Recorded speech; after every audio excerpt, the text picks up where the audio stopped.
right. Getting into some heavy stuff today. Yeah. Atul Subhash's suicide note. And Right. this isn't just a goodbye. It's like a 25-question indictment of his wife, Yeah. her family, and Right. the entire Indian legal system. Yeah. It's raw, it's unsettling, and it raises some really, really tough questions about justice, family, Absolutely. what happens when things just fall apart. Yeah. We've got court documents, personal correspondence, Right. of course, that suicide note, Right. our mission, to unravel Atul's story Sure. and see what deeper truths it might reveal. I think the thing that struck me first was just the intensity Yeah. of Atul's claims. He doesn't hold back at all. No? Extortion, harassment, false cases, Right. a corrupt court system. Right. He just throws everything he has into this note. Exactly. He even names names. Yeah. Judge Rita Kaushik, Peshkar Madhav, accusing them of demanding bribes, Right. running a bidding system for court dates. Wow. He gives the Peshkar's phone number. Oh, my goodness. He was clearly desperate to be heard. And that desperation makes his story all the more compelling. Right. Because even if we can't verify every single detail, Sure. the sheer volume of accusations, the specific legal actions he cites, CRPC 125, DB cases, 498A charges, it just paints this picture Yeah. of a man who's just caught in a system he felt was totally rigged against him. Okay, so let's back up a bit and try to understand how Atul got to this point. Sure. He and Nikita, his wife, met on Shaadi.com. Okay. And like a lot of modern relationships, things started out okay, Yeah. but went downhill fast. And a key factor seems to be money. Yeah. Atul alleges that Nikita and her family were constantly demanding money, starting with 1 crore Wow. and escalating to 3 crore rupees. Oh my gosh. He details transfers he made, arguments over finances, Right. and just the immense pressure that he felt to constantly provide. He even describes this incident where Nikita supposedly faked a COVID infection to get her mother to Bengaluru. So That sounds like the plot of a soap opera, Right. but with real-life consequences. It's a reminder that amidst all of these legal battles, Yeah. we're dealing with very human emotions here. Right. Betrayal, resentment, fear. Right. And in Atul's case, it seems like those emotions were amplified by the legal system itself. Especially when you factor in the child alienation aspect. Oh, absolutely. Atul hadn't seen his son in 3 years. Wow. And that pain just bleeds through every line of the note. Yeah. It talks about how he was blocked from seeing his son, how he felt powerless to fight back. That's heartbreaking. And it raises some really uncomfortable questions about parental rights. Yeah. Particularly for fathers. How could a loving father be kept from his child for so long? Right. What kind of impact does that have? It's these are the kinds of questions that Atul's 25-point list really forces us to confront. Absolutely. He lays it all out there, his grievances, his anger, his confusion. Yeah. It's almost like he's using these questions as a way to make sense of what happened, Yeah. to find some kind of meaning in all the chaos. And I think that's why this deep dive is so important. Right. Because Atul's story, tragic as it is a microcosm of larger societal issues. Right. We see the breakdown of a marriage, the complexities of the legal system, Right. the pressure on men as providers, Yeah. and the devastating consequences of parental alienation. So for you listening, as we go deeper into these 25 questions, Okay. I want you to think about what resonates with you. Sure. What makes you pause and think, wow, I've seen that before, or that could happen to anyone. Yeah. Because Atul's story, while extreme, Okay. it might reveal some uncomfortable truths about the world we live in. Let's start with Atul's accusations against the Jaunpur court system. Okay. He alleges that Judge Rita Kaushik routinely demanded bribes, Right. that there was this whole culture of corruption where money talked and justice walked. He even claims that the judge asked for 5 lakhs just to settle the case. Wow. And then there's Peshkar Madhav, Right. who Atul says acted as a middleman for all these shady dealings. Now, it's crucial to remember that these are just allegations. We Yeah. don't have the other side of the story. Sure. But Atul's level of detail, the way he names specific amounts and even provides contact information, Yeah. makes you wonder. It does make you wonder. It does, and it raises the question, how widespread is this kind of corruption? Right. And what does it mean for ordinary people trying to navigate the legal system? This is where understanding the intricacies of the Indian legal system becomes crucial. Okay. For example, Atul mentions CRPC 125, which deals with maintenance claims. Right?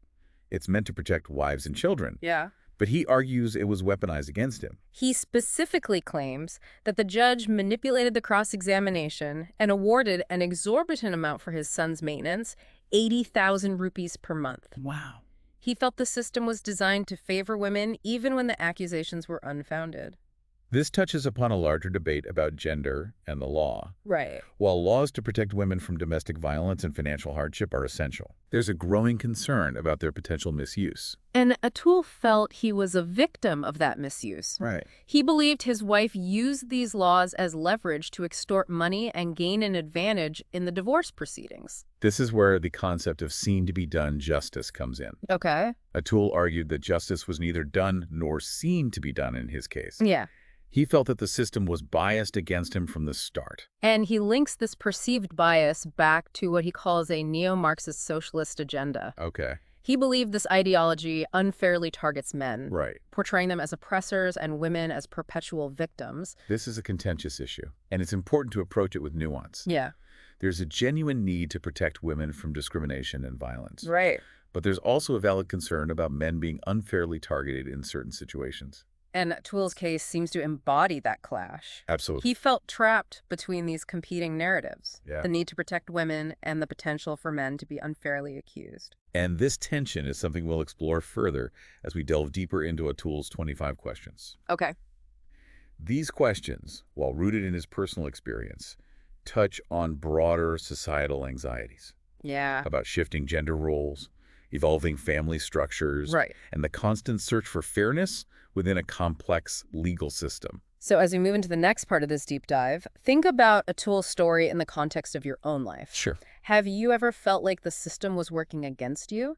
Yeah. Have you witnessed situations where justice seemed elusive?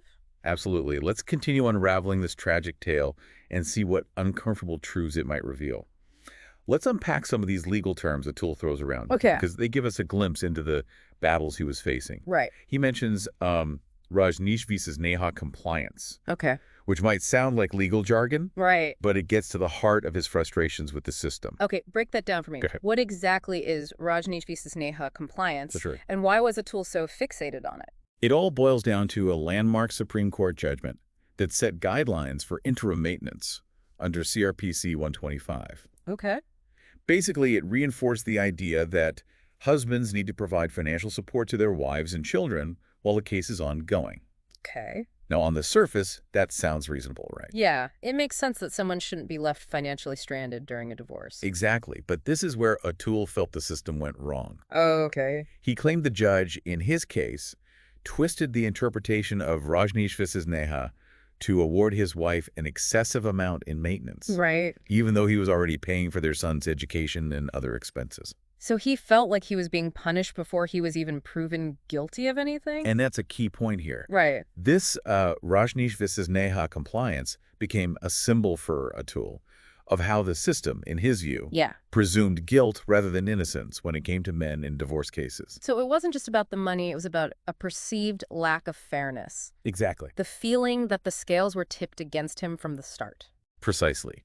And this sense of injustice is amplified by his allegations of corruption within the court system. Right. He claims that Judge Rita Kaushik's court was notorious for bribery, Yeah.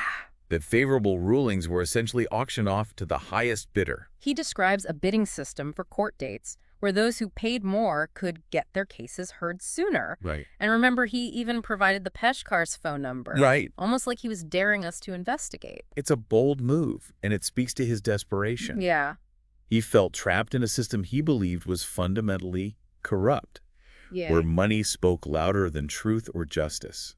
And it's worth noting that concerns about judicial corruption in India aren't new. Right. There have been numerous cases, reports, and even scandals highlighting these issues. Right. And that context is important because it shows that Atul's claims, while extreme, Yeah. aren't entirely out of the realm of possibility, Mhm. whether or not his specific accusations are true. They tap into a larger anxiety about the integrity of the legal system itself. And imagine the emotional toll that takes on someone already going through a divorce and battling for custody of their child. Oh, absolutely. It's like being stuck in quicksand. Yeah, The harder you fight, the deeper you sink. absolutely. And this brings us back to that crucial concept of seen to be done justice. Okay. Atul felt that the legal proceedings were opaque, Yeah. biased, Yeah. and designed to favor his wife, leaving him feeling powerless and unheard. He questioned the fairness of it all, Yeah? especially when it came to the allegations leveled against him. He Right. vehemently denied charges of dowry, harassment, and other accusations, Sure. claiming they were fabricated to extort money and gain leverage in the divorce. This is a delicate area because false accusations, while relatively rare, can have devastating consequences for the accused. Absolutely. And Atul's case brings up those uncomfortable questions about how to balance the need to protect women with the right of the accused to a fair trial. It's like walking a tightrope. It is. How do we ensure justice for genuine victims without creating a system where accusations alone are enough to ruin someone's life? It's a complex issue. Yeah. And Atul's story forces us to confront those complexities head on. Right. He felt that the system was too quick to believe the accusations against him, Right. too eager to paint him as the villain simply because he was the man. And this ties back to his concerns about the neo-Marxist socialist agenda Right. he believed was influencing the legal system. Okay. He felt that this ideology created a climate where men were automatically presumed guilty, Yeah. their perspectives dismissed or minimized. This is where we need to be careful not to oversimplify the issue. Okay. There are valid concerns about how certain ideologies might impact legal proceedings, Right. but we also need to recognize that women have historically faced significant disadvantages within the legal system. It's about finding that balance, that nuanced understanding that allows for genuine grievances to be addressed, Yes. while also protecting the rights of all parties involved. And I think that's a key takeaway from Atul's story. Yeah. It's not about taking sides or declaring winners and losers. Right. It's about recognizing the complexities of the situation, Right. acknowledging the pain and frustration on both sides, Yeah. and asking those difficult questions about how to create a more just and equitable system for everyone. So as we continue to unpack Atul's 25 questions, Okay. I want you to consider this. How do we create a legal system that is both fair and effective? Right. A system that truly protects the vulnerable without sacrificing the principles of due process and the presumption of innocence.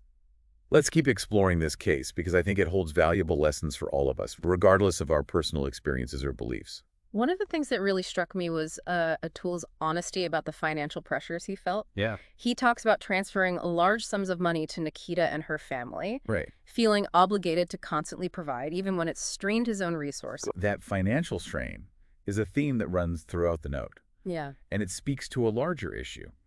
Many men face the pressure to be the primary provider, Right. even in modern relationships, where both partners often work. He describes this feeling of being trapped in a cycle of demands. Like Yeah. he was constantly trying to appease Nikita and her family, Right. but could never quite meet their expectations. And that feeling of entrapment is heightened by his allegations of extortion. Right. He claims the demands for money escalated over time, Yeah. becoming a form of coercion, a way to control him Right. and exploit his sense of responsibility.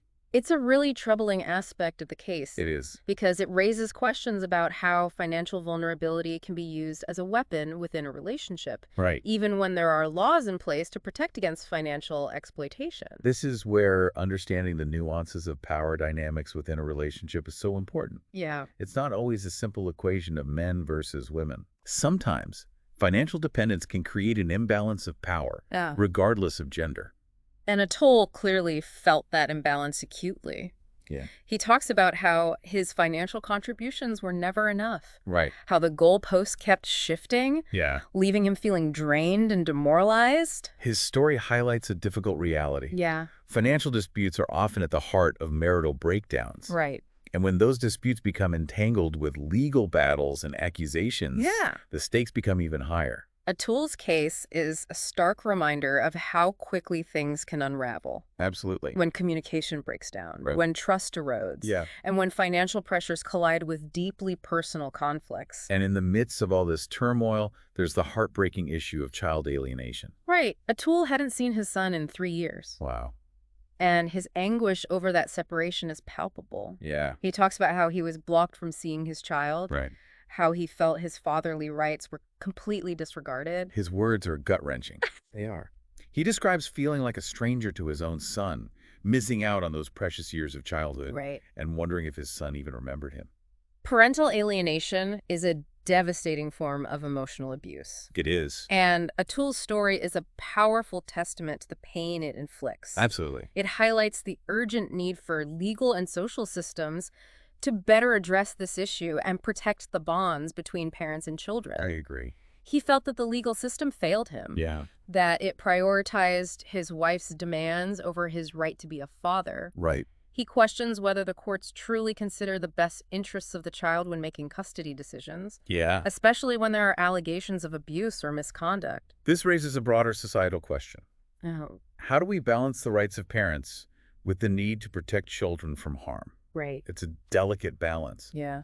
And Atul's case illustrates how difficult it can be to navigate those complexities. His story also challenges us to think critically about the narratives that surround gender and family. He felt that the system was biased against him as a man, Right. that his perspective was dismissed or minimized. This is where we need to be careful not to fall into simplistic generalizations. Okay. While it's important to acknowledge that men can face unfair treatment in family courts, Right. it's also crucial to recognize that women has historically been disadvantaged in legal proceedings.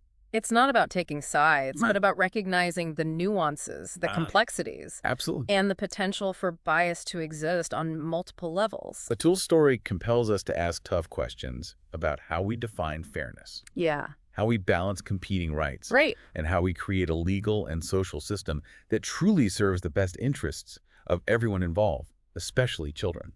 His 25 questions are a call to action, Yeah, a plea for greater understanding, absolutely. and a reminder that behind every legal case, there are real people grappling with profound personal challenges. Atul's tragic story highlights the human cost of legal battles, Yeah. the emotional toll of family breakdown, Right.